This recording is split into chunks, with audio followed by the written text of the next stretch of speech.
प्यारे दोस्तों, आप सबको मैं प्रभु यीशु मसीह के नाम से स्वागत करना चाहता हूं। इस वीडियो में मैं आपके साथ चर्चा करने वाला हूं पवित्र आत्मा का फल और पवित्र आत्मा का दान के बारे में। प्रभु यीशु में जब आप नया जीवन पाते हैं, यानी कि जब आप प्रभु यीशु को विश्वास करना शुरू करते हैं, तभी परमेश्वर आपको पवित्र आत्मा देता है। प्रभु यीशु को विश्वास करना यानी कि प्रभु यीशु में नया जीवन पाने का मतलब कि आप सुसमाचार को सुना और सुसमाचार को सुनने के साथ साथ आप प्रभु यीशु को प्रभु और उद्धारकर्ता करके माना। उसके साथ साथ परमेश्वर को विश्वास करते हुए आप पापों से मन परिवर्तन किया, पापों से संपूर्ण मुड़ के परमेश्वर की तरफ आया और पापों से मन परिवर्तन करने के बाद पानी में बपतिस्मा लिया। उसके साथ साथ पवित्र आत्मा के बपतिस्मा के द्वारा हमें पवित्र आत्मा भी मिलता है। इस तरीके से कोई भी व्यक्ति प्रभु यीशु में नया जीवन पा सकते हैं, यानी कि प्रभु यीशु को विश्वास करना शुरू कर सकते हैं। पवित्र आत्मा ग्रहण करने के बाद पवित्र आत्मा हमें सहायता करता है परमेश्वर के साथ जुड़े रहने के लिए, परमेश्वर की इच्छा के अनुसार चलने के लिए। उसके साथ साथ पवित्र आत्मा हमारे जीवन को अंदर से भी बदलता है। एक चीज हमें यहां पे समझना जरूरी है, पुराने नियम के समय पवित्र आत्मा व्यक्तिगत रूप से लोगों को दिया नहीं जाता था, लेकिन नए नियम में हम देख पाते हैं कि पवित्र आत्मा विश्वासियों को दिया गया है।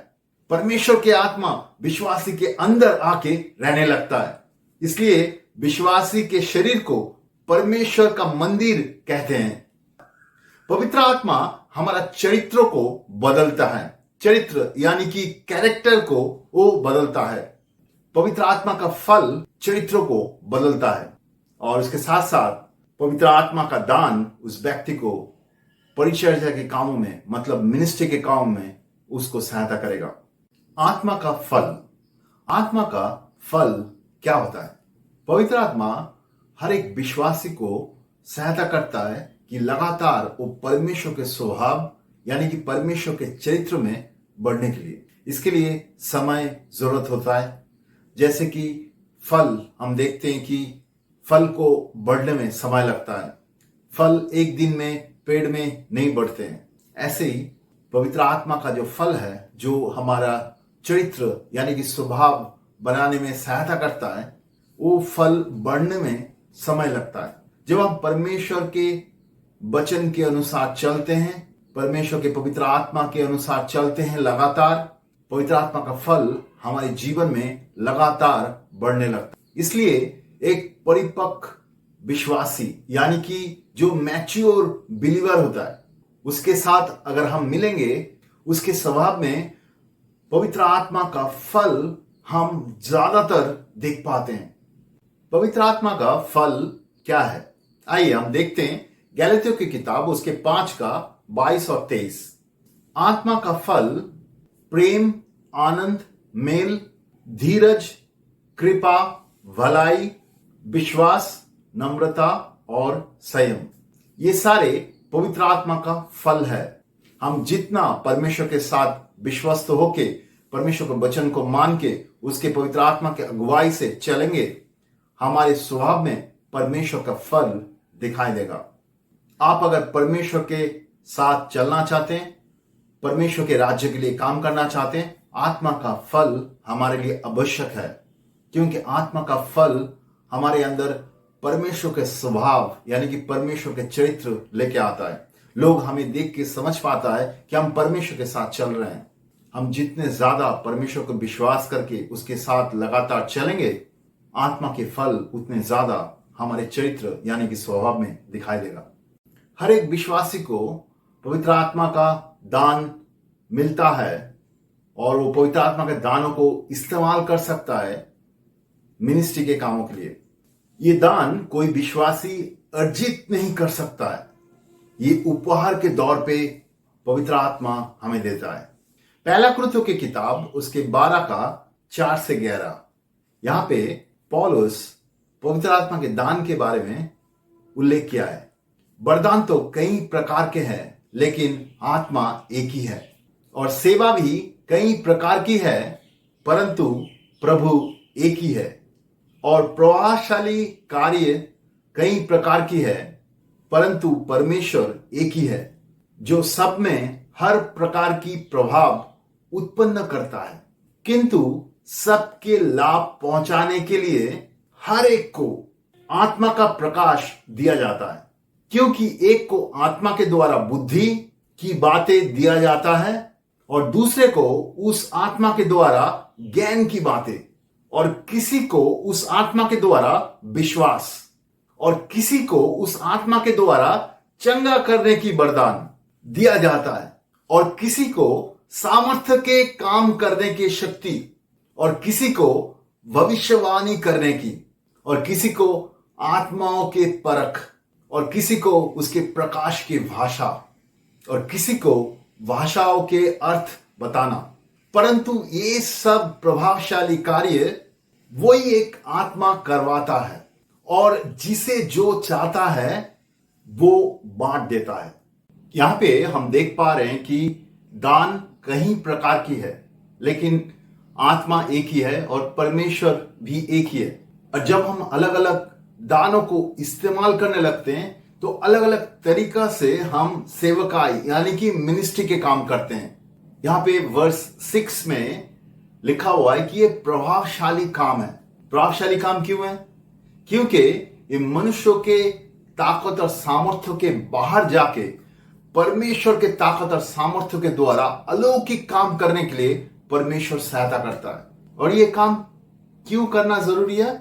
अगला वचन में वर्स 7 में लिखा हुआ है, सबके भलाई के लिए। ये जो दान है ये दूसरे की भलाई के लिए परमेश्वर दिया है। ये दान जो इस्तेमाल करता है वो दूसरे को भलाई कर सकता है, ये दान इस्तेमाल करके। यहां पे एक चीज समझना जरूरी है, ये सारे दान हमारे छाती के ऊपर मेडल जैसा नहीं है कि इस व्यक्ति के पास ये दान बहुत ज्यादा है, ये व्यक्ति इस दान में काम करता है। वचन ऐसा नहीं बोल रहा है। वचन बोल रहा है, पहला कुरिन्थियों के 12:7 में लिखा हुआ है, ये दान सबको मिलता है, सभी विश्वासी को परमेश्वर देता है दूसरे के भलाई के लिए। आप अगर एक कलीसिया में है जहां पे मान लीजिए 50, 60 या 100 लोग हैं, वहां पे परमेश्वर वो दान देगा लोगों को, ताकि उस दान के द्वारा लोग मिनिस्ट्री कर सकते हैं। जो लोग तकलीफों में पड़े हुए हैं, जो लोग विपत्ति में पड़े हुए हैं, जिनके जीवन में कोई प्रॉब्लम है, उनको सहायता कर सकता है मिनिस्ट्री करके। ये दान इसलिए दिया जाता है। कभी कभी हम सोचते हैं कि मिनिस्ट्री में सिर्फ 2-3 लोग जो हमारा लीडर है उनको ये दान दिया गया। ये बात सही नहीं है। पहला कुरिन्थियों की 12:7 में हम देखते हैं, किंतु सब लोगों को लाभ पहुंचाने के लिए हर एक को आत्मा का प्रकाश दिया जाता है। सब लोगों को मतलब कलीसिया में जो लोग हैं सबके लाभ पहुंचाने के लिए, सबको सहायता करने के लिए ये दान परमेश्वर देता है। किनको देता है? जो लोग मिनिस्ट्री कर रहा है उनको देता है। ये सारे दान उपकरण जैसा है, जैसे कि कोई काम करने के लिए कुछ उपकरण का जरूरत होता है। मान लीजिए आप बढ़ाई का काम करना चाहते हैं, मतलब कारपेंटर का काम करना चाहते हैं, तो आपको हथौड़ा चाहिए, छेनी चाहिए, और भी बहुत सारा यंत्र यानी कि उपकरण का जरूरत है उस काम के लिए। आप अगर खाली हाथ पहुंच गए बढ़ाई के काम करने के लिए तो आप कर नहीं पाएंगे, क्योंकि आपके पास उपकरण नहीं है। आपके पास नॉलेज हो सकता है, आपके पास उस चीज का समझ हो सकता है, लेकिन क्योंकि आपके पास उपकरण नहीं है इसलिए आप वो काम करने में नाकाम रहेंगे।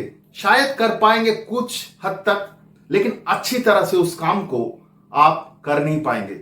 ऐसे ही मिनिस्ट्री में, हमारा परिचर्या के कामों में, अगर आप नहीं जानते हैं पवित्र आत्मा के द्वारा अगुवाई होके कैसे पवित्र आत्मा के दानों को इस्तेमाल करना है और उसके द्वारा लोगों को मिनिस्ट्री करना है, लोगों को सहायता करना है, आप अगर नहीं जानते, आप मिनिस्ट्री में अच्छी तरह से दूसरे लोगों को सेवकाई कर नहीं पाएंगे।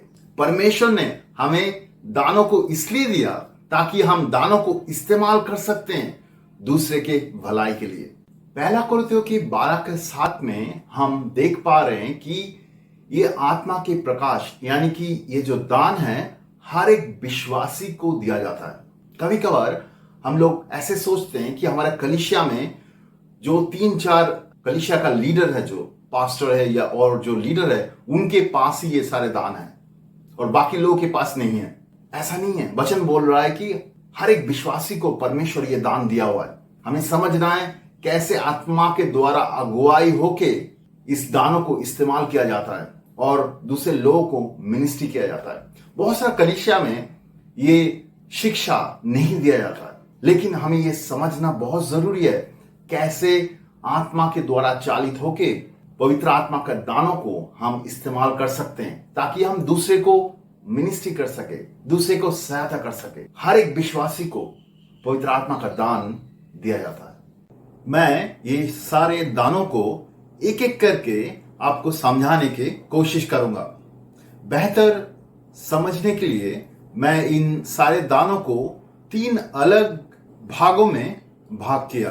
समझाने के लिए 3 अलग भाग में मैंने भाग किया। पहला भाग रहेगा रहस्य उद्घाटन की दान। इसमें कौन कौन सा दान रहेगा? इसमें रहेगा आत्मा के द्वारा बुद्धि की बातें, आत्मा के द्वारा ज्ञान की बातें और आत्माओं की परख। ये सारे रहस्य उद्घाटन की दानों में रहेगा। दूसरा ग्रुप है कि शक्ति के दान, जिस दानों के द्वारा परमेश्वर हमें सामर्थ्य प्रदान करता है, जैसे कि विश्वास, आत्मा से विश्वास, चंगा करने का वरदान और सामर्थ्य के काम करने के शक्ति, मतलब जो चमत्कार का जो काम करता है, मिरेकल काम करने का सामर्थ्य। और तीसरा जो भाग रहेगा वो है बोलने का दान। बोलने का दान में क्या क्या है? अनेक प्रकार की भाषाओं की अर्थ बताने का दान और भविष्यवाणी के दान। ये सारे बोलने के दानों में रहेगा। तो आइए हम ये सारे दानों को एक एक करके समझने की कोशिश करें। तो पहले हम रहस्य उद्घाटन के जो दान है, मतलब बुद्धि के बातें, ज्ञान की बातें और अलग अलग आत्माओं के परखना, ये तीनों दानों को समझने की कोशिश करते हैं। बुद्धि के बातें, ये परमेश्वर के पवित्र आत्मा के द्वारा दिया गया एक दान है। परमेश्वर हमें मिनिस्ट्री के काम के दौरान सहायता करता है एक विशेष कोई बुद्धि या समझ हमें पाने के लिए, ताकि हम जिस व्यक्ति को मिनिस्ट्री कर रहे हैं या जिन लोगों को मिनिस्ट्री कर रहे हैं वहां पे उनको सहायता कर सके। मिनिस्ट्री में यानी कि परिचर्या के कामों में हम देखते हैं बहुत सारा समय ऐसे बहुत सारा लोग रहते हैं जो अतीत में ऐसा कुछ उनके जीवन में हुआ था जिसके द्वारा शैतान उनको कहीं पे उनके जीवन में पकड़ के रखा है। ऐसे भी हो सकता है कि वो कुछ चीज गलत विश्वास कर रहा है या अविश्वास में चल रहा है, लेकिन वो खुद ये सारी चीजों को समझ नहीं पा रहा है और वो सोच रहा है परमेश्वर क्यों उसको छुटकारा नहीं दे रहा है, क्यों वो पवित्रता में चल नहीं पा रहा है। ऐसे बहुत सारे लोग हैं, जब उनको मिनिस्ट्री के दौरान पूछा जाता है उनके जीवन के बारे में, वो सारी चीज वो बता नहीं पाता है। तब हम जो लोग मिनिस्ट्री कर रहे हैं, हम परमेश्वर के पास मांग सकते हैं, परमेश्वर हमें सहायता करो। अगर इनके जीवन में ऐसा कुछ भी चीज है जहां पे इनके जीवन में बंधन काम कर रहा है या कोई अविश्वास या कोई चीज है जो उसको रोक के रखा है, जो चीज इसको समझना जरूरी है, जहां से इसको निकल के आना जरूरी है या कहीं पे इनको मन परिवर्तन करने का जरूरी है, तो परमेश्वर ऐसा कुछ दिखा सकता है उनके जीवन का, जो एक बुद्धि के बातें हो सकता है, जो उस व्यक्ति को सहायता कर सकता है उन सारी चीजों से निकल के आने के लिए और परमेश्वर के सामर्थ्य में, उसकी पवित्रता में, उसके जयवंत जीवन में चलने के लिए। ये जो बुद्धि के बातें के बारे में मैं बता रहा हूं, ये किसी व्यक्ति के सीक्रेट लाइफ को हमें बता देगा, बात वैसा नहीं है। ये परमेश्वर सहायता करना चाहता है उस व्यक्ति को कि वो व्यक्ति अपने जीवन के प्रॉब्लम से बाहर आए, वो जो तकलीफों में पड़ा हुआ है वहां से बाहर आए। ये जो व्यक्ति मिनिस्ट्री कर रहा है वो किसी का सीक्रेट जानने के लिए इस्तेमाल नहीं कर सकता है। ये सिर्फ परमेश्वर परिचर्या कामों में तभी देता है जब किसी व्यक्ति को बंधनों से निकालना होता है, जब कोई व्यक्ति को गलत विश्वास से निकल के लाना होता है, या कोई व्यक्ति को किसी भी प्रॉब्लम में जहां पे वो अटके हुए हैं, उसको खुद को समझ में नहीं आ रहा है, वहां पे सहायता करने के लिए ये बुद्धि के बातें, ये जो दान है, ये उस व्यक्ति को देता है जो उसको मिनिस्ट्री कर रहा है। मैं उदाहरण के दौर पे आपको बता सकता हूं, हम लोग एक आदिवासियों के गांव में एक जगह पे मिनिस्ट्री कर रहे थे, और वहां पे बहुत सारे लोग प्रभु यीशु को विश्वास किया और पापों से पश्चाताप किया और पानी बपतिस्मा लेने के लिए आया। उसमें से एक बहन थी, उस व्यक्ति के जीवन में भी बहुत सारा तकलीफें थे। वो बहन हमारे पास आया और अपने पापों को स्वीकार करने लगा, तो हम लोग उनके लिए प्रार्थना करने लगे। लेकिन हमें लग रहा था वो कहीं पे बंधनों में पड़ा हुआ है, उसको खुद को भी समझ में आ रहा था उसके जीवन में ऐसा कुछ है जिसके वजह से वो संपूर्ण रूप से परमेश्वर के आनंद, परमेश्वर के शांति, परमेश्वर के सामर्थ्य में आ नहीं पा रहा है। तो हम लोग उनके लिए प्रार्थना किया, एक दिन पूरा दिन उनके लिए प्रार्थना किया, लेकिन वो ऐसा कुछ भी चीज याद नहीं कर पाया और हम भी उसको सहायता नहीं कर पाए। दूसरे दिन जब हम उनके लिए प्रार्थना कर रहे थे, तब हम लोग परमेश्वर के पास मांगने लगे, अगर उनके जीवन में ऐसा कुछ भी चीज है जहां पे वो बंधनों में पड़ा हुआ है, परमेश्वर वो हमें बताओ ताकि हम उसको सहायता कर सके। परमेश्वर हम लोगों को बताया कि वो बहन कुछ साल पहले एक बोर्डिंग स्कूल में पढ़ती थी और वहां पे कोई उसको सेक्सुअली हैरास करने की कोशिश कर रहे थे, और उसकी वजह से वो बहन बहुत ही डरी हुई थी और वो डर में जीवन जी रही थी। और इसके अलावा जो व्यक्ति उनको परेशान कर रहे थे, उस व्यक्ति को भी ये बहन क्षमा नहीं कर पा रही थी, इसलिए उसके मन में डर और क्षमा ना करने का जो समझ, वो उसको बंधनों में रखा था। जब हम लोग ये सारी चीज उसको बताया, वो रोने लगी और वो बोली कि ये सारे सच है, लेकिन हम लोग कैसे ये जान पाए। तो हम लोग बताया, परमेश्वर ने हमें बताया। उसके बाद वो बहन उस व्यक्ति को क्षमा किया और सारे बंधनों से वो निकल के आया। उसके बाद उन्होंने पापों से संपूर्ण मन परिवर्तन करके पानी में बपतिस्मा भी लिया। परमेश्वर हमें सहायता किया बुद्धि के बातें के दान के द्वारा कि हम उस बहन को सहायता कर सके। परमेश्वर उनके दानों को हमें इसलिए देता है ताकि हम दूसरे को मिनिस्ट्री के कामों में सहायता कर सके। हम लोग एक कलीसिया में मिनिस्ट्री के काम कर रहे थे, वहां पे हम परमेश्वर के वचन के बारे में प्रचार किया और लोगों को शिक्षा दे रहे थे। उसमें से कुछ लोग छुटकारा और चंगाई के लिए सामने प्रार्थना लेने के लिए आए, तो हम लोग उन सबके लिए प्रार्थना कर रहे थे। उसमें से एक व्यक्ति था जो प्रार्थना के द्वारा उसके अंदर दुष्ट आत्मा का मैनिफेस्टेशन दिखाई दिया। मतलब समझ में आ रहा था कि उसके अंदर दुष्ट आत्मा कुछ कर रहा है, उसके शरीर अजीब सा हरकत करने लगा। तो हम लोग उनसे बातें करने लगे, उनके जीवन में ऐसा कुछ भी है जिसके द्वारा शैतान उनके जीवन में है, लेकिन वो व्यक्ति कुछ भी चीज बता नहीं पाया। फिर हम लोग उनके लिए प्रार्थना करने लगे, तो परमेश्वर हमें बताया कि ये व्यक्ति अपने पत्नी को क्षमा नहीं किया, अपना पत्नी के तरफ इसका क्षमा ना करने का स्वभाव है, घृणा है पत्नी की तरफ। तब हम जब उसको पूछा तो उन्होंने बताया कुछ दिन पहले ही उन्होंने अपने पत्नी को डिवोर्स दे दिया था। तो हमने उसको बोला कि आपको आपके जो एक्स वाइफ है उनको क्षमा करना है और अपने दिलों से जो घृणा है उन सारी चीजों को निकालना है। उन्होंने अपनी पत्नी को क्षमा किया और घृणा के लिए प्रार्थना किया। हम लोग भी जब उनके लिए प्रार्थना करने लगे, उनके अंदर से दुष्ट आत्मा निकलने लगा। परमेश्वर उसको सहायता किया उस बंधनों से निकलने के लिए। परमेश्वर दानों को इसलिए देता है कि हम दूसरे व्यक्ति को मिनिस्ट्री के दौरान सहायता कर सके। ऐसे बुद्धि के बातें परमेश्वर आपको भी दे सकता है मिनिस्ट्री करने के लिए, ताकि आप दूसरे व्यक्ति को सहायता कर सके। अगला दान है ज्ञान की बातें। ज्ञान की बातें थोड़ा सा अलग होता है बुद्धि के बातें से। ज्ञान की बातें भी परमेश्वर का दान है, ये परमेश्वर हमें देता है सहायता करने के लिए। ज्ञान की बातें एक विशेष रूप के समझ है जो परमेश्वर हमें देता है जब हम कोई विपत्ति में पड़ते हैं। मान लीजिए आपके परिवार में या आपके कलीसिया में या आपके ऑफिस में या सोसाइटी में और कहीं पे आप कोई विपत्ति में पड़े हुए हैं और वहां से निकलना है, आपको कोई विशेष ज्ञान चाहिए। मान लीजिए आपके साथ दूसरे लोग जो है वो लोग भी चाह रहा है उस विपत्ति से निकलने के लिए, लेकिन किसी को समझ में नहीं आ रहा है उसमें से कैसे निकलना है। आप परमेश्वर के पास मांगने लगे तो परमेश्वर आपको एक ज्ञान की बातें देता है। वो सहायता करता है कैसे आप उस विपत्ति से, उस सिचुएशन से निकल के आ सकते हैं। एक विशेष रूप में विशेष समझ जो आपको सहायता करेगा कोई विपत्ति या कोई गलत सिचुएशन से निकल के आने के लिए। इसको ज्ञान की बातें बोलते हैं। उदाहरण के तौर पे मैं ऐसे बता सकता हूं कि एक विश्वासी एक फैक्ट्री में काम करता था। उस फैक्ट्री में एक बहुत बड़ा सा मशीन वो चलाता था हर एक दिन। तो एक दिन वो जाके जब वो मशीन को ऑन करता है, वो मशीन शुरू नहीं होता है। तो वो सारे जो पावर सप्लाई सारी चीज चेक करता है, देखता है कि मशीन चल नहीं रहा है। वो सारे इंजीनियर को बुलाता है, टेक्नीशियन को बुलाता है, मैनेजर को बुलाता है, सभी एक एक करके आता है और देखता है।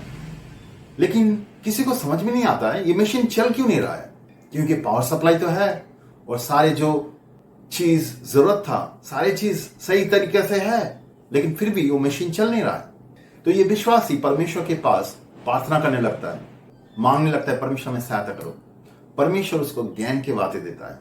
परमेश्वर उसको बताता है ये जो विशेष स्विच है या ऐसा कुछ चीज है, इसको ऐसे कर दो तो वो मशीन चलने लगेगा। तो व्यक्ति प्रार्थना करने के दौरान वो सारी चीज जो सब समझ पाता है, वो आके उस मशीन को वैसे चलाता है और मशीन चलने लगता है। और सारे लोग ताज्जुब बन जाते हैं और सोचने लगते हैं कि इस साधारण व्यक्ति को कैसे पता चला कि ये चीज को कैसे चलाना है। लेकिन ये व्यक्ति बोलता है मैं तो प्रार्थना कर रहा था, परमेश्वर ने मुझे बताया। ज्ञान की बातें ऐसे होते हैं। मेरे जीवन में मैं एक समय एक तकलीफों में पड़ा हुआ था, एक विपत्ति जो कि शैतान लेके आया था मेरे जीवन में, और मुझे समझ में नहीं आ रहा था वहां से कैसे निकल पाए। मैं परमेश्वर के पास मांगने लगा, परमेश्वर मुझे सहायता करो। परमेश्वर तब मुझे दो व्यक्ति के बारे में बताया कि ये दो व्यक्ति तुम्हारे साथ मिलने वाला है और उनके साथ अच्छी तरह से बातें करना। मुझे समझ में आ गया कि परमेश्वर क्या बोला। तो मैंने उन दोनों व्यक्ति के साथ अच्छी तरह से बातें किया और कुछ देर के बाद वो सारे जो प्रॉब्लम, जो सारे जो तकलीफें, सारे जो विपत्तियां बना हुआ था, सारे चीज मिट गया, सारे चीज दूर हो गया। क्योंकि वो विपत्ति को हटाने के लिए वो दो व्यक्ति बहुत ही महत्वपूर्ण था और परमेश्वर हमें बताया कैसे उस विपत्ति से निकलना है। ऐसे परमेश्वर आपको सहायता कर सकता है बुद्धि की बातें के द्वारा। जब आप विपत्तियों में पड़े रहेंगे या कोई तकलीफों में पड़े रहेंगे, वहां पे परमेश्वर सहायता करेगा। एक विशेष जो समझ, विशेष बुद्धि जो आपको सहायता करेगा उस तकलीफों से निकलने के लिए। परमेश्वर बुद्धि की बातें सबको देना चाहता है, सबको सहायता करना चाहता है। तीसरा जो दान इस कैटेगरी में हम देखते हैं वो है आत्माओं की परख, मतलब आत्माओं की पहचानने का क्षमता। ये भी परमेश्वर का दान है। ये जब जरूरत होता है तब परमेश्वर आपको देगा। परमेश्वर हर एक दान जरूरत के समय उनके विश्वासियों को देता है मिनिस्ट्री के कामों में सहायता करने के। आत्माओं के परख के मतलब जब आप मिनिस्ट्री कर रहे हैं, किसी व्यक्ति को सेवकाई के द्वारा सहायता कर रहे हैं, तब पहचानने की क्षमता कि वो व्यक्ति खुद से बातें कर रहा है या शैतान के आत्मा के द्वारा बातें कर रहा है या पवित्र आत्मा के सामर्थ्य के द्वारा बातें कर रहा है। परखना कि उसके अंदर कौन सा आत्मा काम कर रहा है, ये परखने का क्षमता, ये एक दान है परमेश्वर देता है हमें मिनिस्ट्री के कामों के लिए। ये आत्माओं के परखने का दान हमें सेवकाई के कामों में सहायता करता है। मान लीजिए एक व्यक्ति के जीवन में तकलीफें हैं और वो सेवकाई के लिए आया, उसको सहायता की जरूरत है, तो हम लोग उनके लिए प्रार्थना कर रहे हैं, उनको उपदेश दे रहे हैं। लेकिन असलियत में जो प्रॉब्लम है वो अलग है। प्रॉब्लम यह है कि उसके जीवन में कहीं पे शैतान के बंधन है। तो हम उस चीज को पहचान नहीं पा रहे हैं, हम परख नहीं पा रहे हैं कौन सा आत्मा से वो बातें कर रहा है, कौन से आत्मा से वो अपने जीवन के अलग अलग कामों को कर रहा है। जब हम उससे बातें करते हैं, उस व्यक्ति से समझने की कोशिश करते हैं उसके जीवन में क्या हो रहा है, तब हमें ये आत्मा परखने का दान जरूरी है पहचानने के लिए कि उसके जीवन में दुष्ट आत्मा का बंधन है क्या, या दुष्ट आत्मा के प्रभाव से वो कुछ कर रहा है क्या। तब हम उसको सहायता कर सकते हैं वहां से बंधनों से निकल के आने के लिए। आत्मा के परखने का दान हमें सहायता करता है ये परखने के लिए जिस व्यक्ति को हम सेवकाई कर रहे हैं, जिस व्यक्ति को हम मिनिस्ट्री कर रहे हैं, वो व्यक्ति किस आत्मा के प्रभाव से बातें कर रहा है या किस आत्मा के प्रभाव से उसका जीवन चला रहा है। वो खुद से ये सारी चीज कर रहा है या दुष्ट आत्मा के प्रभाव से या परमेश्वर के आत्मा के सहायता से। वो परखने के लिए हमें सहायता करता है। ये दान हमें बहुत जरूरी है मिनिस्ट्री के कामों के लिए। उदाहरण के तौर पे मैं बता सकता हूं कि कुछ साल पहले हम लोग शिलोंग में काम कर रहे थे, मिनिस्ट्री के काम कर रहे थे, और वहां पे बहुत सारा लोग आए थे प्रार्थना के लिए, सुसमाचार सुनने के लिए। जब हम उनको मिनिस्ट्री कर रहे थे उसमें से बहुत सारा लोग पापों से मन परिवर्तन करने लगा और कुछ लोग के अंदर से दुष्ट आत्मा का हरकत हमें दिखाई दिया, जिसको मैनिफेस्टेशन बोलता है। तो हम लोग उनके लिए प्रार्थना कर रहे थे, उनको चंगाई के लिए, उनको छुटकारा के लिए। उनमें से एक सिस्टर बहन थी जो मेरे पास आया बातें करने के लिए। मैं उनको जानता हूं कुछ सालों से। वो बहुत ही पढ़ा लिखा घर से हैं और बहुत ही अच्छा जॉब भी वो करती है। तो वो मेरे साथ कुछ चीज के बारे में बात करने लगी, उनके अपने जीवन के। तो मैं जब उनसे बात करने लगा तो मुझे थोड़ा सा अजीब सा लगने लगा। मुझे लगने लगा कि उनके अंदर कुछ दुष्ट आत्मा है और दुष्ट आत्मा के प्रभाव से वो बातें कर रही है। मैं उनको उनके व्यक्तिगत जीवन के कुछ संबंधों के बारे में पूछने लगा। तब वो औरत मुझे बताने लगी कि वो अपने पति को बहुत ही घृणा करती है और पति के साथ वो रहना नहीं चाहती। तो उसके बाद हम लोग जब प्रार्थना करने लगे, उसके अंदर से दुष्ट आत्मा का मैनिफेस्टेशन, मतलब दुष्ट आत्मा का हरकत हमें दिखाई दिया। तो हम कुछ दोस्त मिलकर उनके लिए प्रार्थना किया कुछ समय तक। तब वो दुष्ट आत्मा से निकला, जो कि घृणा या क्षमा ना करने का आत्मा था। वो व्यक्ति कलीसिया के अंदर ही थी, बहुत साल से वो कलीसिया के अंदर ही थी, लेकिन उस बहन के जीवन में बहुत सारा बंधन था। वो बहन समझ नहीं पा रही थी क्यों उनके जीवन में बंधन है। लेकिन उस दिन जब उनको मिनिस्ट्री किया गया, वो सारे बंधनों से निकल के आ पाए। हम लोग परमेश्वर को धन्यवाद करते हैं ये सारे कामों के लिए। लेकिन हमें समझना जरूरी है कि हमें आत्माओं के परखने का दान जरूरी है, समझने के लिए कि वो व्यक्ति जो तकलीफों में है वो दुष्ट आत्मा के द्वारा प्रभावित होके उसके जीवन चला रहा है या पवित्र आत्मा से प्रभावित होकर अपना जीवन चला रहा है। हमें उसको सहायता करने के लिए आत्मा के परखने का दान जरूरी है। अभी हम सामर्थ्य के दानों को देखने वाले हैं। सामर्थ्य यानी कि शक्ति के दान, ये क्या क्या है? इसमें आता है विश्वास, चंगाई करने का दान और चमत्कार करने का दान। ये सारे दान, आइए हम इन सारे दानों के बारे में आलोचना करेंगे। पहले देखेंगे कि विश्वास के दान। अभी आप सोचेंगे ये कौन सा दान है? विश्वास के दान कौन सा दान है?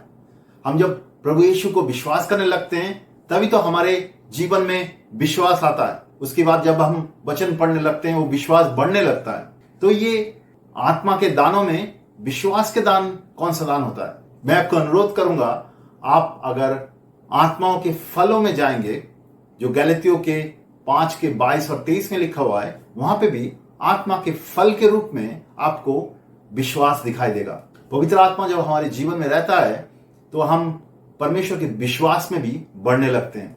लेकिन विश्वास जो दान के रूप में परमेश्वर देता है वो अलग होता है। वो कैसे अलग होता है?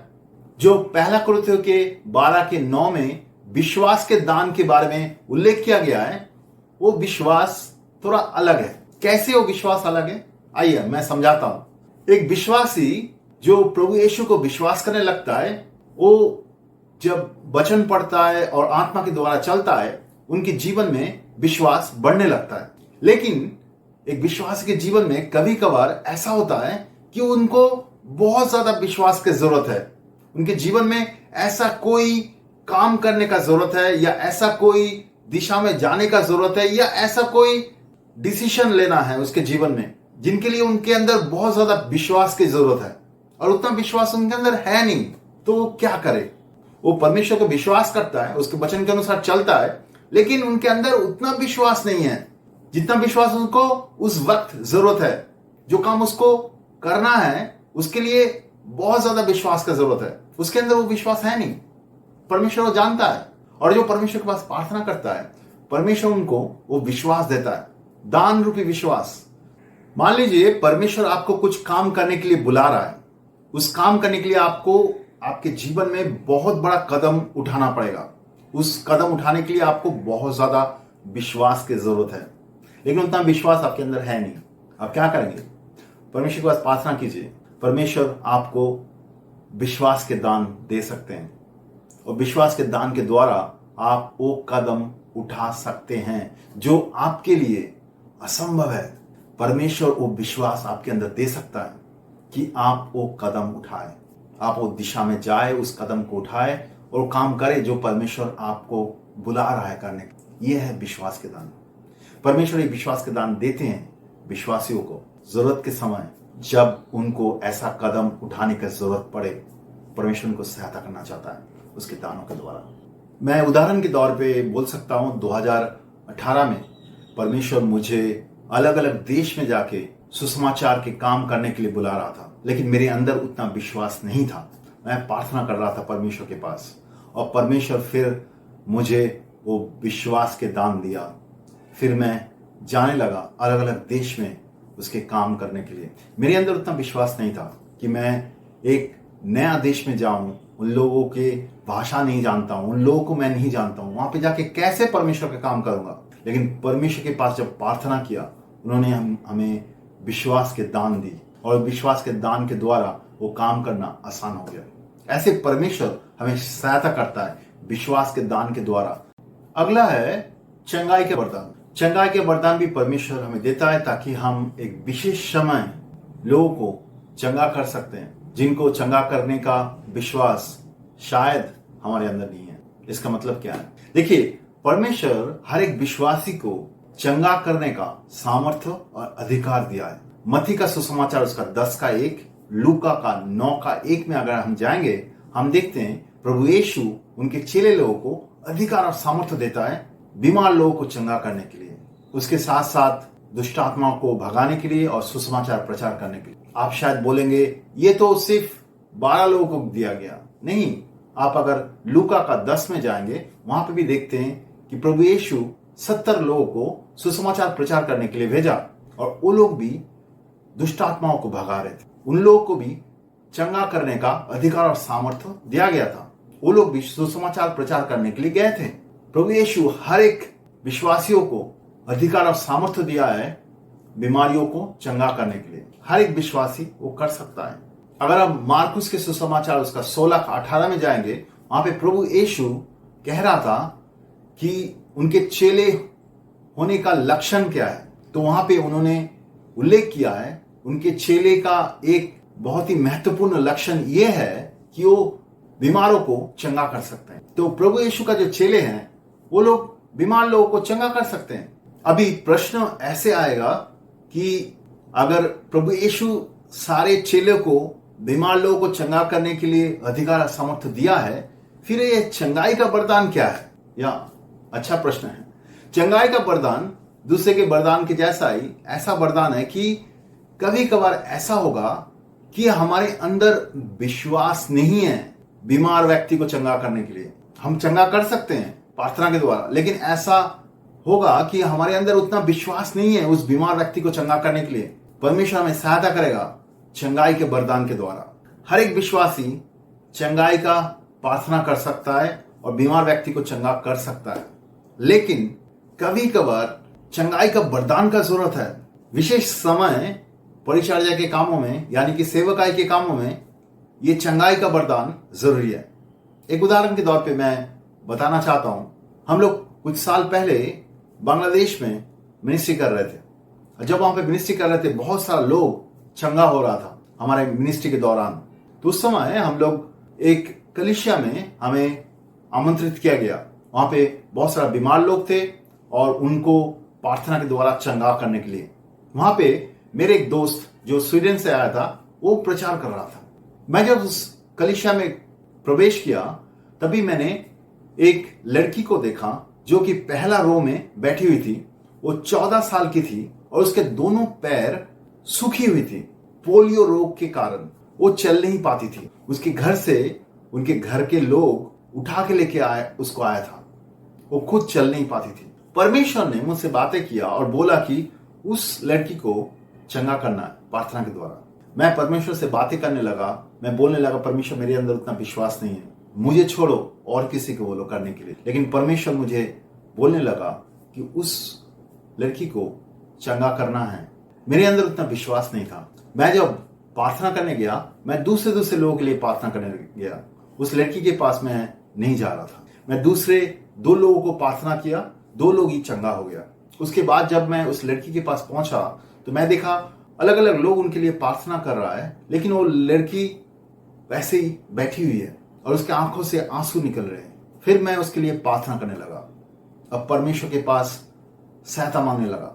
परमेश्वर मेरे अंदर अलग सा विश्वास दिया है उसके लिए प्रार्थना करने के लिए। फिर हम लोग 3 दोस्त मिलके उनके लिए प्रार्थना करने लगा काफी समय तक। उसके बाद वो लड़की संपूर्ण रूप से खड़ी हो गई, चलने लगी, दौड़ने भी लगी। मेरे इंग्लिश यूट्यूब चैनल में उसका एक छोटा सा वीडियो भी है। तब के समय में हम लोग बहुत ज्यादा वीडियोग्राफी नहीं करते थे, लेकिन परमेश्वर उस दिन उस लड़की को चंगा किया। मेरे अंदर उसको चंगाई के प्रार्थना के लिए उतना विश्वास नहीं था। मैं परमेश्वर के पास मांगा, परमेश्वर ने मुझे चंगाई के दान दिया। जबकि हम लोग अलग अलग बीमार लोगों के लिए प्रार्थना कर रहे थे और वो लोग चंगा हो रहा था, लेकिन उस लड़की को चंगा करने के लिए मेरे पास विश्वास नहीं था। परमेश्वर मुझे चंगाई के दान दिया जो उस समय मुझे जरूरत था, जिसके द्वारा उस लड़की को सहायता पहुंच सके और उसका भलाई हो। परमेश्वर ऐसे हमें दानों को देता है ताकि हम दूसरे को सेवकाई के द्वारा सहायता कर सके। तीसरा दान इस कैटेगरी में आता है सामर्थ्य के काम करने की शक्ति, यानी कि अलौकिक काम करने के दान। ये कैसा होता है? परमेश्वर हमें मिराकल काम यानी कि अलौकिक काम करने का दान देता है। जब जरूरत पड़ता है परमेश्वर हमें ये दान देता है ताकि हम इस दान के द्वारा किसी को सहायता कर सके या अपने आप को बचा सके। परमेश्वर ये सामर्थ्य के काम करने का दान यानी कि अलौकिक काम करने का दान हमें देता है।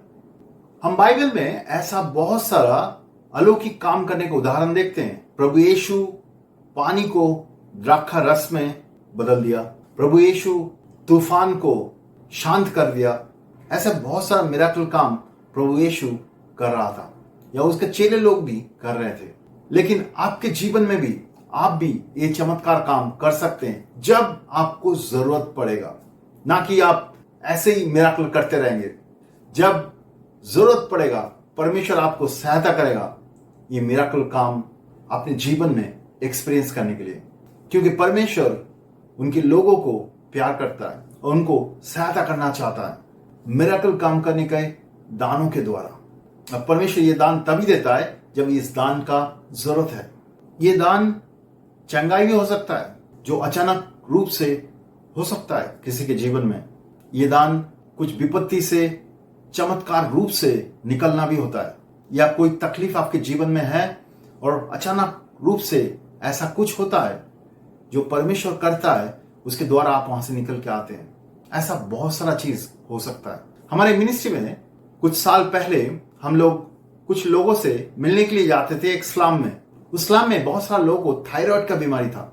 हम लोग जिस घर में जाते थे, जिस बहन के पास जाते थे, उसको भी थायराइड का बीमारी था। तो हमें वो जिस दिन बताया हम उनके लिए प्रार्थना किए और हम उनके घर में जाते थे कभी कभार प्रार्थना के लिए। एक दिन वो अचानक हमारे कलीसिया में आया और डॉक्टर के रिपोर्ट लेके आया जो गवर्नमेंट हॉस्पिटल से है, और उन्होंने दिखाया कि वो थायराइड से संपूर्ण रूप से मुक्त हो गया। और वो एक चमत्कार है क्योंकि उस जगह में जहां पे वो रहती है वहां पे किसी को भी थायराइड से कोई भी मुक्त नहीं हो पाया अभी तक। बहुत सारे लोगों को थायराइड के लिए ऑपरेशन करना पड़ा, लेकिन इस बहन थायराइड से संपूर्ण रूप से मुक्त हो गया। ये बहुत बड़ा एक चमत्कार है उसके जीवन के लिए। हमारे लिए भी एक बहुत बड़ा चमत्कार था, बहुत बड़ा टेस्टिमनी था। इसके अलावा भी हमारे जीवन में बहुत सारा चमत्कार ऐसे हुआ है जिसके द्वारा परमेश्वर सहायता किया हमारे जीवन में या दूसरे व्यक्ति के जीवन में। उदाहरण के तौर पे मैं बता सकता हूं कि कुछ साल पहले हम लोग एक आदिवासी के गांव में गए थे सुसमाचार प्रचार करने के लिए। वहां से जब हम वापस आ रहे थे तो बहुत ही देर हो चुका था, अंधेरा हो चुका था। तो वहां से हमारा घर जहां पे हम लोग रहते थे तब, वो करीबन 60 किलोमीटर से भी ज्यादा डिस्टेंस है। तो मैं गाड़ी चला रहा था और मैं बहुत थका हुआ था। जाते जाते मुझे कभी भी नींद आ रहा था। तो मैं जब रास्ते से गाड़ी चला रहा था, मैं प्रार्थना कर रहा था, परमेश्वर में सहायता करो, हम अच्छी तरह से घर पहुंचना चाहते हैं। ये रास्ता बहुत ही लंबा रास्ता है, आप हमें सहायता करो, नहीं तो हम वापस नहीं आ सकते। हम जब प्रार्थना कर रहे थे, कुछ समय बाद हमें महसूस हुआ कि हमारा गाड़ी घर के काफी पास आ चुका है। तो हम घड़ी में समय देखा, बहुत ज्यादा समय नहीं लगा, लेकिन हम घर के बहुत पास आ चुके हैं। ये बहुत बड़ा चमत्कार था। हमें पता नहीं उस दिन अगर परमेश्वर इस मिराकल के द्वारा हमें सहायता नहीं करता, हम कैसे वहां से वापस आते। लेकिन परमेश्वर ने ऐसा कुछ चमत्कार किया कि हम लोग घर के बहुत नजदीक पहुंच गए कुछ ही समय में, जो कि संपूर्ण रूप से असंभव है। परमेश्वर ऐसे सहायता करता है उनके विश्वासियों को चमत्कार के द्वारा। अभी हम जो बोलने का दान है उसको देखने वाले हैं।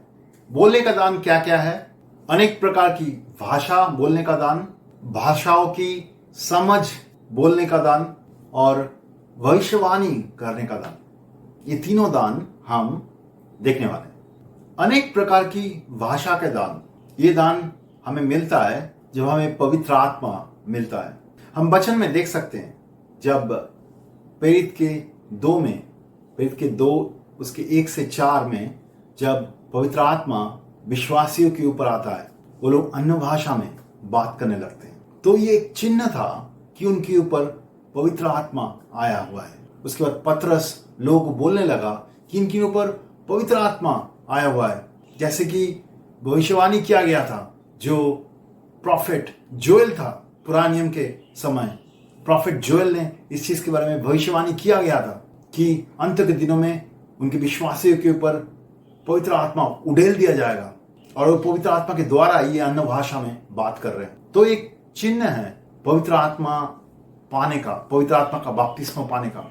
इसके अलावा भी और 2 जगह में उल्लेख किया गया है, जैसे कि प्रेरित के 10 में कॉर्नेलियस करके जो व्यक्ति रहता है, वो व्यक्ति गैर यहूदी था।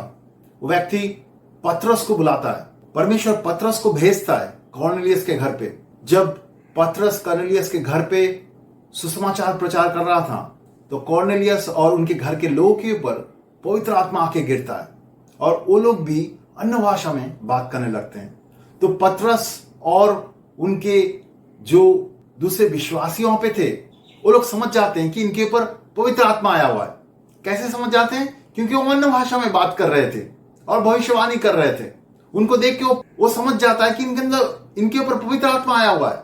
तो ये एक साइन है, ये एक चिन्ह है, पवित्र आत्मा पाने का चिन्ह है अन्य भाषा। उसके साथ साथ हम अगर प्रेरित के 19 में जाएंगे, प्रेरित के 19 उसके 1 से 7, वहां पे पौलुस वो कोरिन्थ में जाता है, जहां पे वो कोरिन्थियन का पत्र लिखा था।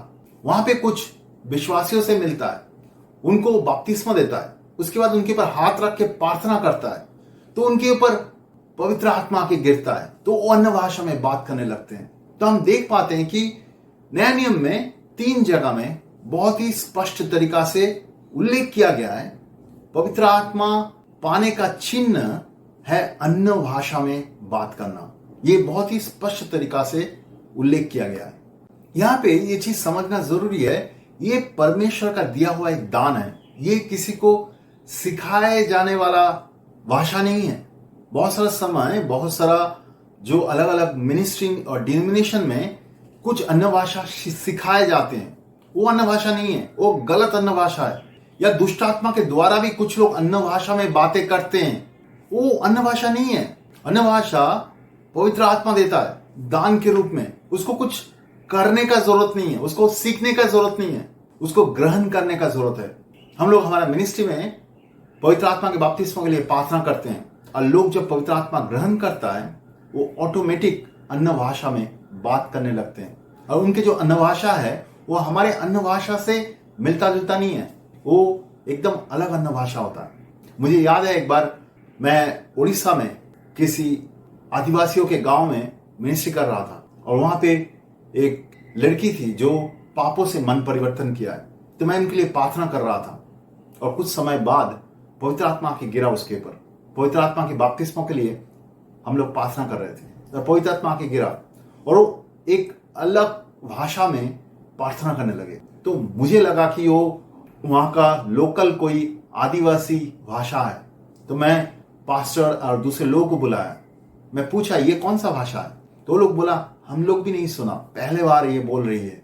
तो उस लड़की को जब पूछा गया तो लड़की बोला जब पवित्र आत्मा मेरे अंदर आया, मेरे अंदर से ये भाषा बोलने का सामर्थ्य मिला और उस भाषा से वो प्रार्थना कर रही थी। पवित्र आत्मा से जो अन्य भाषा मिलता है, अन्य भाषा का जो दान मिलता है, वो आत्मा में प्रार्थना करने के लिए परमेश्वर देता है।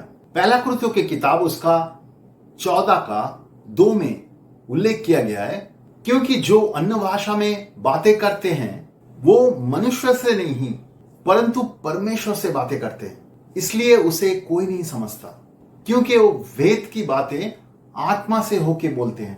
तो हमारे आत्मा परमेश्वर से बातें करता है, वो दूसरे आदमी नहीं समझते हैं, लेकिन वो प्रार्थना की भाषा है, वो बातें करने की भाषा है। उसके बाद पहला कुरिन्थियों के 14:4 में उल्लेख किया गया है, अन्य भाषा में बात करने के द्वारा हम अपना उन्नति कर सकते हैं, यानी कि अपना एडिफिकेशन कर सकते हैं, अपने आप को आत्मा में बढ़ा सकते हैं अन्य भाषा में प्रार्थना करने के द्वारा।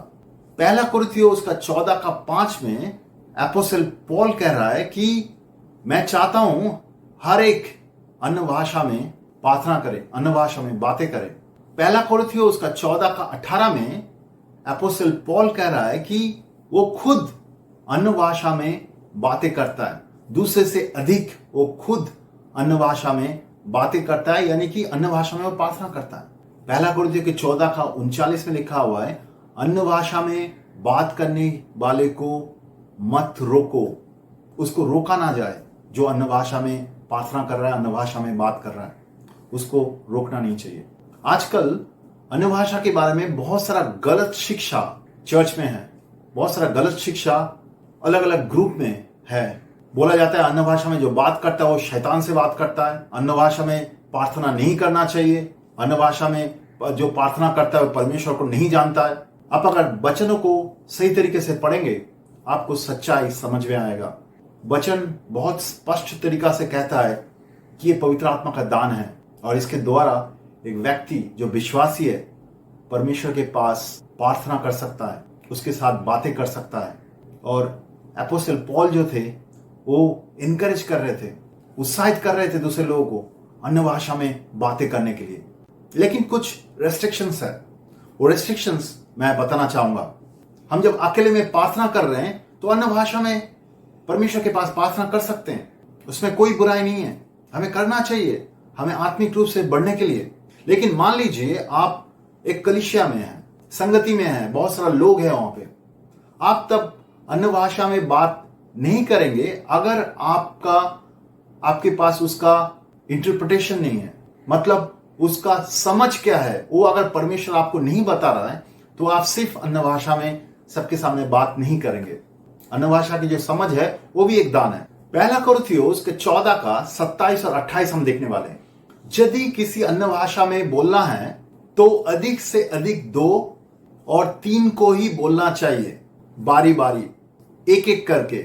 और जो कुछ कहा गया है एक को उसका व्याख्या करना चाहिए।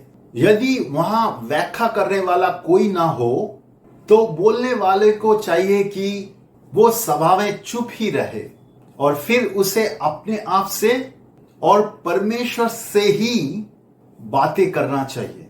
तो यहां पे बहुत ही स्पष्ट रूप से उल्लेख किया गया है, अगर आप संगति में हैं जहां पे बहुत सारा लोग हैं, वहां पे अगर आपके पास वो अन्य भाषा के व्याख्या नहीं है तो आप अन्य भाषा में बातें ना करें।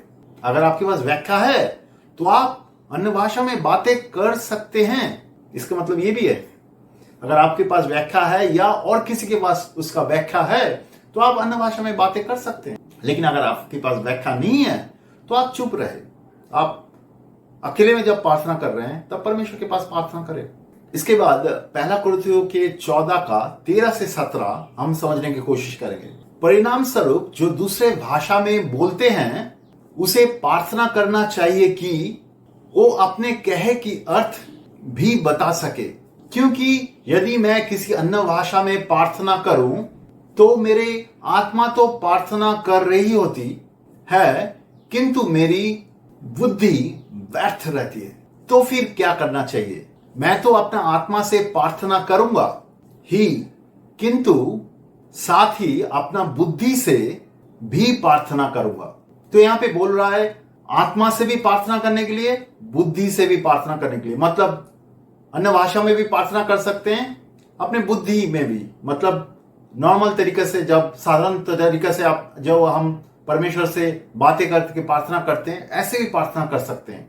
जब हम अन्य भाषा में प्रार्थना करते हैं वो हमारा आत्मा प्रार्थना करता है, हमारा बुद्धि व्यर्थ रहते हैं। बुद्धि, मन में कुछ समझ में नहीं आता है जब परमेश्वर से प्रार्थना करते हैं अन्य भाषा में। तो क्या करना चाहिए? अन्य भाषा में भी प्रार्थना करना चाहिए। साधारण तौर पे जैसे हम परमेश्वर से बातें करके प्रार्थना करते हैं, कुछ हमारे कुछ भाषा में, उस भाषा में भी प्रार्थना कर सकते हैं। अन्य भाषा के अलावा भी हम प्रार्थना कर सकते हैं। अपने आत्मा से तो उसकी स्तुति करूंगा ही, किंतु अपनी बुद्धि से भी उसकी स्तुति करूंगा। देखिए, अन्य भाषा में आप स्तुति भी कर सकते हैं, परमेश्वर का स्तुति भी गा सकते हैं अन्य भाषा में। यहाँ पे जो आत्मा से स्तुति करने की बात कर रहा है वो एक्चुअली अन्य भाषा में स्तुति करने की बात कर रहा है, क्योंकि यदि तू केवल अपनी आत्मा से ही कोई आशीर्वाद दे तो वहां बैठा कोई व्यक्ति जो उसे सुन रहा है तेरे धन्यवाद पर आमीन कैसे कहेगा? क्योंकि जो तू कह रहा है उसे वो जानता ही नहीं। तो दूसरे व्यक्ति जो वहां पे उपस्थित है उनको उसका समझ तो है नहीं, वो कैसे आमीन बोलेगा? उसको समझ में नहीं आ रहा है आप क्या बोल रहे हैं अन्य भाषा में। इसलिए जब हम कलीसिया में यानी कि संगति में हैं तो अन्य भाषा में प्रार्थना नहीं करना चाहिए अगर हमारे पास अन्य भाषा के व्याख्या नहीं है। इसके बाद वर्स 17 में बोलता है, अब देख, तू तो चाहे भली भांति धन्यवाद दे रहा है, दूसरे व्यक्ति को उससे कोई आध्यात्मिक सुदृढ़ता नहीं होगी। मतलब जो वहां पे दूसरे लोग बैठे हुए हैं उनको कोई आत्मिक समझ नहीं आएगी, आत्मिक एनकरेजमेंट नहीं आएगी, आत्मिक उत्साह उनके पास नहीं आएगी, क्योंकि उनको समझ भी नहीं आ रहा है। सहभागिता में है या कलीसिया में है, हमें अन्य भाषा में प्रार्थना नहीं करना चाहिए अगर हमारे पास उसका व्याख्या नहीं है। जब कोई अन्य भाषा में प्रार्थना करता है या अन्य भाषा में बातें करता है तब उसके आत्मा प्रार्थना करता है या आत्मा बातें करता है परमेश्वर से। उसका मन ये सब नहीं कर रहा है, उसके आत्मा कर रहा है। उसके आत्मा परमेश्वर से बातें करता है और अन्य भाषा में प्रार्थना के द्वारा उस व्यक्ति का आत्मिक उन्नति होता है। ये दान सबको मिलता है जिनको पवित्र आत्मा मिल चुका है। वो अन्य भाषा में प्रार्थना कर सकते हैं, अन्य भाषा में परमेश्वर के साथ बातें कर सकता है। इसके बाद हम देखते हैं भाषाओं की अर्थ बताने का दान। ये पवित्र आत्मा के द्वारा जो अन्य भाषा में मिलता है उन भाषाओं के अर्थ बताने का दान है। ये पवित्र आत्मा सिर्फ अन्य भाषा के दान ही हमें नहीं देता है, उसके अर्थ बताने का दान भी देता है। अर्थ बताने का दान इसलिए दिया जाता है कि परमेश्वर हमसे बातें करना चाहता है। अन्य भाषा के द्वारा परमेश्वर हमसे व्यक्तिगत रूप से या कलीसिया से बातें करना चाहता है। परमेश्वर कलीसिया से बातें करना चाहता है। अन्य भाषा के अर्थ के द्वारा वो कलीसिया से यानी कि संगति या चर्च से कुछ बातें करता है। पहला कुरिन्थियों उसका 14:5 में हम देखते हैं, मैं चाहता हूं कि तुम सब अन्य भाषा में बातें करो, किंतु अधिकतर ये चाहता हूं कि भविष्यवाणी करो, क्योंकि यदि अन्य भाषा बोलने वाला कलीसिया की उन्नति के लिए अनुवाद ना करे तो भविष्यवाणी करने वाला उससे बढ़कर है। मतलब ये बोल रहा है अगर कोई अन्य भाषा में बातें कर रहा है लेकिन उसका अर्थ नहीं बता रहा है तो उससे अच्छा तो भविष्यवाणी करने वाला है, क्योंकि भविष्यवाणी उसका अर्थ बता रहा है। और कलीसिया के लोगों को यानी कि संगति के लोगों को समझ में आ रहा है परमेश्वर क्या बोल रहा है। उस संगति के लोगों को या व्यक्तिगत रूप से किसी को भविष्यवाणी के द्वारा परमेश्वर क्या बोल रहा है वो तो उनको समझ में आ रहा है, लेकिन अन्य अन्य भाषा में जो बात कर रहा है वो उनको समझ में नहीं आ रहा है। लेकिन अगर जो अन्य अन्य भाषा में बातें किया जा रहा है उसका अर्थ बताने वाला हो, वहां पे जो व्यक्ति अन्य अन्य भाषा में बात कर रहा है वो बताए या और कोई व्यक्ति को उसके दान मिले और वो उस अन्य अन्य भाषा के अर्थ बताए तो वो सही है। तो वो भविष्यवाणी के जैसा ही कलीसिया के लोगों को भी प्रोत्साहित करेंगे, यानी कि इंग्लिश में बोलता है एडिफिकेशन करेंगे, उनके उन्नति के लिए सहायता करेंगे। कोई अन्य भाषा में बात किया और दूसरा व्यक्ति उसका अर्थ कलीसिया के लोगों को यानी कि संगति के लोगों को बता रहा है, तो उनको समझ में आ रहा है परमेश्वर क्या बोलना चाहता है उनको। ये कलीसिया की उन्नति के लिए होता है, कलीसिया को प्रोत्साहित करने के लिए, उनको आत्मिक रूप से सहायता करने के लिए इस चीज का जरूरत है। मैं व्यक्तिगत रूप से बहुत साल से इस दान के बारे में विश्वास नहीं करता था, क्योंकि मैंने किसी को नहीं देखा इस दान में काम करते हुए। मैं खुद भी विश्वास नहीं करता था। मैं अन्य भाषा में बातें करता था, लेकिन मैंने कभी भी किसी को नहीं देखा अन्य भाषा के अर्थ बता रहे हैं। उसके बाद मैं 2019 में कुछ लोगों से मिला जो अन्य भाषा के अर्थ बताने का दान उनके पास है और उस दान में काम कर रहा है। मैं वो देखने के बाद मैं खुद प्रार्थना करने लगा परमेश्वर के पास और बोलने लगा परमेश्वर मुझे भी सहायता करो कि मैं इस दानों में काम कर सकूं, क्योंकि अगर ये परमेश्वर के वचन में लिखा हुआ है परमेश्वर ये दान देता है तो उसके विश्वासी के लिए देता है और परमेश्वर हमें सहायता करेगा इस दानों के द्वारा। कुछ समय के बाद हम लोग जब एक दूसरे देश में सेवकाई के काम के लिए गए थे, वहां पे एक व्यक्ति अन्य भाषा में बात कर रहा था और परमेश्वर मुझे उसका अर्थ बताने का दान दिया है। और वो अर्थ ये था कि हमें उस दिन सेवकाई में क्या क्या करना है, वो परमेश्वर हमें बता रहा था उस दान के द्वारा। उसके बाद बहुत बार ऐसा हुआ है कि परमेश्वर मुझे सहायता की अन्य भाषा के अर्थ बताने के लिए। एक बार तो मैं एक संगति में अन्य भाषा के अर्थ बता रहा था, जो कि एक परमेश्वर का संदेश था उस संगति के लिए, उस जगह के लिए, उस शहर के लिए। उस संगति में एक भाई बैठा हुआ था जो उस शहर से था और वो भाई वो अर्थ सुनने के बाद पापों से मन परिवर्तन करने लगा और रोने लगा और अपने पापों की क्षमा मांगने लगा परमेश्वर के पास। और हम लोग उनके लिए प्रार्थना किया। उसके बाद वो दूसरे दिन ही पापों से मन परिवर्तन करके अपने विश्वास से पानी में बपतिस्मा लिया, क्योंकि उनको समझ में आया परमेश्वर उसी को बोल रहा है कि पापों से संपूर्ण रूप से मुड़ने के लिए और परमेश्वर के साथ चलने के लिए। परमेश्वर दान इसके देता है कि दूसरे लोगों को भलाई के लिए, विश्वासी के जो संगति है उसको बढ़ाने के लिए, उसको प्रोत्साहित करने के लिए, उसको उसके उन्नति के लिए परमेश्वर दानों को देता है।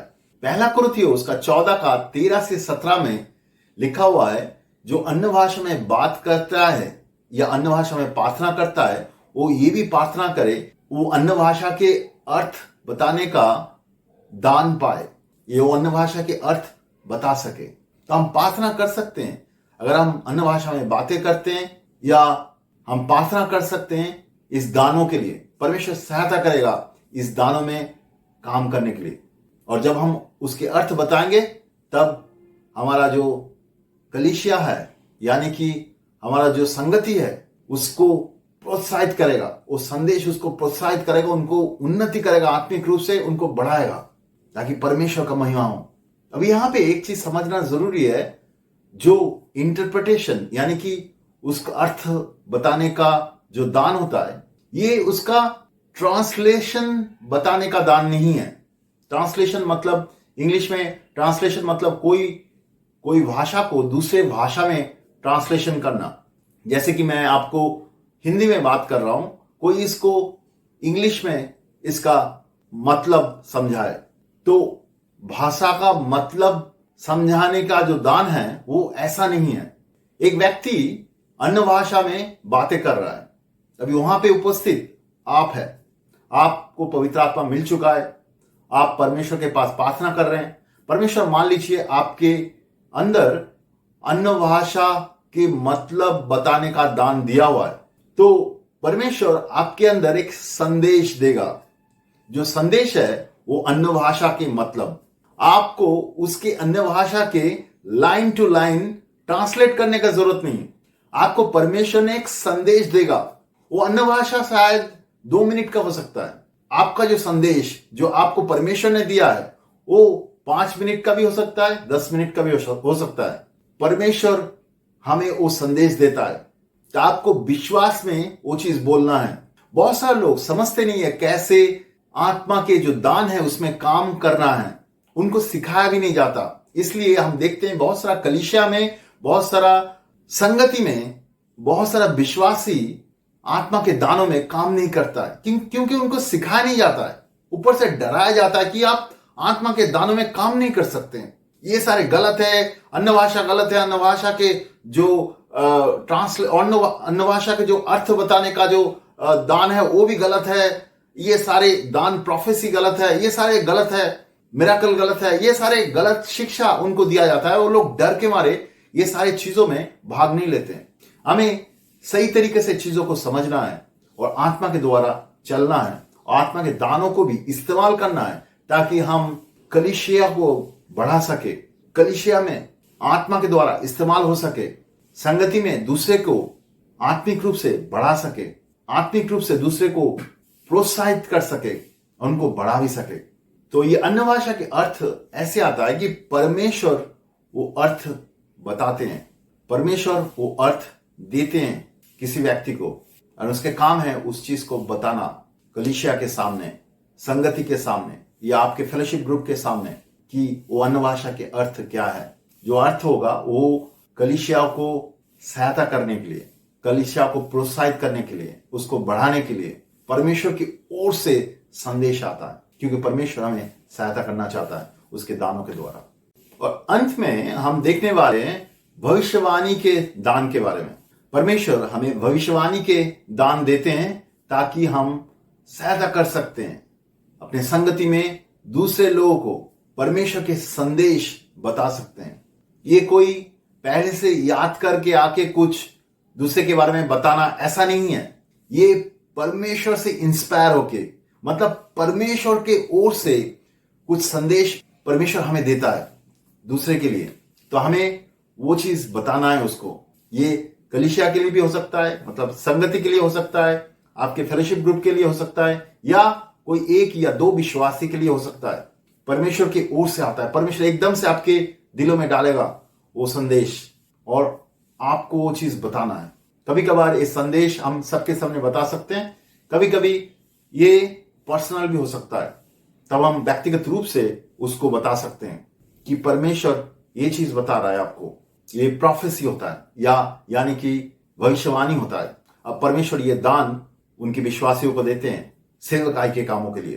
पहला कुरिन्थियों उसका 14:1 में हम देखते हैं, प्रेम का अनुकरण करो और आत्मिक वरदानों की भी धुन में रहो, और विशेष करके ये कि भविष्यवाणी करो। यहां पे एपोस्टल पॉल जो कोरिन्थ चर्च के लोग हैं उनको बोल रहा है कि तुम लोग भविष्यवाणी करना सीखो। सबको बोल रहा है। एक्चुअली भविष्यवाणी करना हम सबको सीखना चाहिए। हर एक विश्वासी भविष्यवाणी कर सकता है। इसके बाद पहला कुरिन्थियों के 14:5 में अगर हम जाएंगे, यहां पे एपोस्टल पॉल कह रहा है, मैं चाहता हूं कि तुम सब अन्य भाषा में बातें करो, परंतु अधिकतर ये चाहता हूं कि भविष्यवाणी करो। यानी कि वो प्रोफेसी करने का बात कर रहा है। वो ये बोल रहा है कि तुम लोग कलीसिया में भविष्यवाणी करना सीखो। वो चाहता है कि हर एक विश्वासी भविष्यवाणी करना सीखे। ये भविष्यवाणी करना एक विशेष रूप का बोलने का दान है जो कि परमेश्वर के ओर से आता है। परमेश्वर हमें उसके बातें हमारे दिलों में रखता है जो हम कलीसिया में यानी कि विश्वासियों के सामने रख सकते हैं। वो बातें दूसरे को बढ़ाने में, दूसरे को आत्मिक रूप से प्रोत्साहित होने में, या अपने जीवन में कहीं पे सहायता के लिए किया जाता है। पहला कुरिन्थियों उसका 14:3 में हम देखते हैं, परंतु जो भविष्यवाणी करते हैं वो मनुष्य से उन्नति और उपदेश और शांति के बातें करते हैं। उन्नति, उपदेश और शांति की बातें करते हैं। ये सारे रहेंगे एक भविष्यवाणी के अंदर। भविष्यवाणी हमें आत्मिक रूप से बढ़ाने के लिए होता है, हमें सहायता करता है। अगर हमारे जीवन में कोई जगह है गलत या कोई भी चीज जो परमेश्वर हमारे जीवन में कर रहा है, वो सारी चीज भविष्यवाणी के दौरान परमेश्वर हमें सहायता करता है कि हम आत्मिक रूप से बढ़ सके, आत्मिक रूप से प्रोत्साहित हो सके। इसलिए वो भविष्यवाणी करता है हमारे जीवन के ऊपर। कभी कभार लोग ऐसे बोलते हैं भविष्यवाणी नहीं होता है, भविष्यवाणी बंद हो चुका है, अभी वचन है, सिर्फ वचन पढ़ो। हाँ, वचन भी है, वो वचन ही भविष्यवाणी के बारे में बात करता है। ये सारे परमेश्वर के वचन के अंदर ही है। अगर भविष्यवाणी नहीं होता तो वचन में ये नहीं लिखा रहता। वचन में सही तरीके से लिखा हुआ है कि भविष्यवाणी वो होता है, यह आत्मा का दान है, और जो भी आत्मा में चलता है, सेवकाई के काम करते हैं, उनके लिए उपलब्ध है। वचन भी हम इस्तेमाल करेंगे, लेकिन आत्मा के दान भी हम इस्तेमाल करेंगे। दोनों एक दूसरे के विपरीत नहीं है, दोनों जरूरत है हमें आत्मिक रूप से बढ़ने के लिए, हमें सेवकाई करने के लिए। तो भविष्यवाणी जो है वो हमें सहायता करता है कलीसिया को बढ़ाने के लिए, या व्यक्तिगत रूप से कोई विश्वासी को प्रोत्साहित करने के लिए, आत्मिक रूप से बढ़ाने के लिए। 2010 में मैं बेंगलोर में एक ग्रुप के साथ संगति कर रहा था, और वहां पे पवित्र आत्मा का उपस्थिति था, और हम सब आत्मा में प्रार्थना कर रहे थे। तब पवित्र आत्मा मुझे भविष्यवाणी करने के लिए कुछ चीज बताया, हमें वो बोलने के लिए बोला। तब जब मैं उस कलीसिया के ऊपर जब भविष्यवाणी की, तो उसमें से 2 लोग थे जो लोग हाथ उठा के बोला हम विश्वास करते हैं परमेश्वर ने हमें वो चीज बोला है।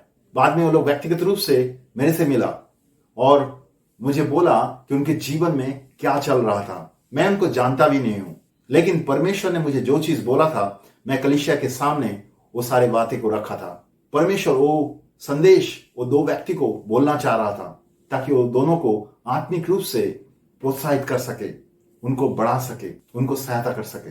परमेश्वर हम सबको प्रोफेसी यानी कि भविष्यवाणी में बढ़ाना चाहता है। सभी भविष्यवाणी कर सकता है, जैसे कि अपोस्टल पॉल ने कहा। हम लोग हमारा जो डिसाइपलशिप ट्रेनिंग होता है उसमें सबको सहायता करते हैं परमेश्वर से मांगने के लिए ये दान, ताकि वो भविष्यवाणी कर सके। और हमने देखा बहुत सारा लोग कोई दान मिलता है और वो भविष्यवाणी के दानों में काम कर सकते हैं। परमेश्वर सहायता करना चाहता है उनके लोगों को उनके दानों के द्वारा। भविष्यवाणी भी ऐसा बहुत अच्छा दान है जिसके द्वारा वो हमें हमारे जीवन के बारे में बात कर सकता है, या हमारे जीवन में कोई भी चीज है जो गलत है, जो परमेश्वर नहीं चाह रहा है, उसके बारे में भी परमेश्वर बात कर सकता है। परमेश्वर हमें सहायता कर सकता है समझने के लिए कि हमारे जीवन में कुछ चीज है जहां से हमें मन परिवर्तन करना है। भविष्यवाणी के द्वारा परमेश्वर हमें यह सहायता कर सकता है। भविष्यवाणी हमें सहायता करता है कि आत्मिक रूप से प्रोत्साहित होने के लिए और परमेश्वर के रास्ते में सही तरीके से चलने के लिए। अंत में मैं ये बोलना चाहता हूं कि जो आत्मा के फल वो हमारा चरित्र यानी कि हमारे कैरेक्टर को बढ़ाने में सहायता करता है, और जो दान है वो हमें सेवकाई के काम में सहायता करता है। दोनों हमारे जीवन में जरूरत है। अगर आपके अंदर आत्मा का फल नहीं है, मतलब आपका चरित्र में परमेश्वर के अच्छाई नहीं है, तब भी आप सेवकाई के काम में नहीं जा सकते, क्योंकि आप सुसमाचार तो प्रचार करेंगे, लोगों के लिए प्रार्थना तो करेंगे, लेकिन आपका चरित्र अगर परमेश्वर के हिसाब से सही नहीं है, तब आप अच्छी तरह से परमेश्वर के काम यानी कि सेवकाई नहीं कर सकते। हमारे जीवन में आत्मा का फल का भी जरूरत है, आत्मा का दानों का भी जरूरत है, ताकि इन सब के द्वारा परमेश्वर को महिमा मिले। आपके जीवन आपके सेवकाई के द्वारा परमेश्वर को महिमा मिलता है। आत्मा के फल और आत्मा के दानों में जब हम बढ़ते हैं, वो कलीसिया में परमेश्वर का आशीष को लेके आता है, आपके जीवन में परमेश्वर के आशीष को लेके आता है, और आपके द्वारा दूसरे विश्वासी जो है वो भी आशीष होता है। मैं विश्वास करता हूं परमेश्वर आपको आशीष करेंगे इस वचन के द्वारा। धन्यवाद।